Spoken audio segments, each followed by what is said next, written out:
আসসালামু আলাইকুম everyone, welcome back to my channel. আজকে আমি তৈরি করে দেখাবো কাঁচা আমের জেলি।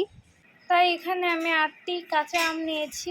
এবার আমগুলোকে ধুয়ে ছিলে স্লাইস করে কেটে নিচ্ছি। আমগুলোকে আমি কেটে নিয়েছি, এবার এগুলোকে সিদ্ধ করে নিচ্ছি।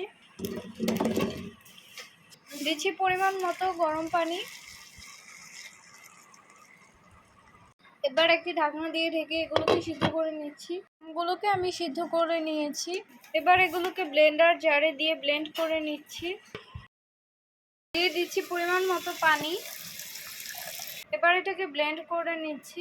আমগুলো ব্লেন্ড করা হয়ে গেলে এবার এগুলোকে ছেঁকে নিচ্ছি।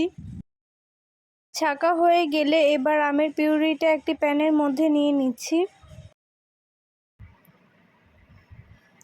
দিচ্ছি 2 কাপ চিনি। এবার নেড়েচেড়ে সবগুলোকে মিশিয়ে নিচ্ছি। সবগুলোকে অনবরত নেড়েচেড়ে ঘন করে নিতে হবে। আমটা জাল করতে করতে ঘন হয়ে গিয়েছে আর এর কালারটাও কতটা সুন্দর হয়েছে। এখান থেকে কিছুটা নিয়ে একটি বাটির মধ্যে নিচ্ছি। এবার এটাকে কিছুটা ঠান্ডা করে নিচ্ছি।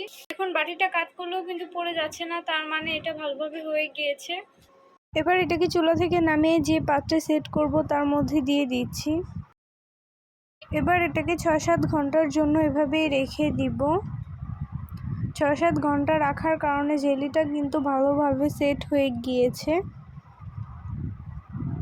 এবার এটাকে একটি পাউরুটির মধ্যে লাগিয়ে দেখাচ্ছি। দেখুন কতটা সুন্দরভাবে পাউরুটির মধ্যেও লেগে গিয়েছে। তৈরি হয়ে গেল একদম সহজ পদ্ধতিতে কাঁচা আমের জেলি।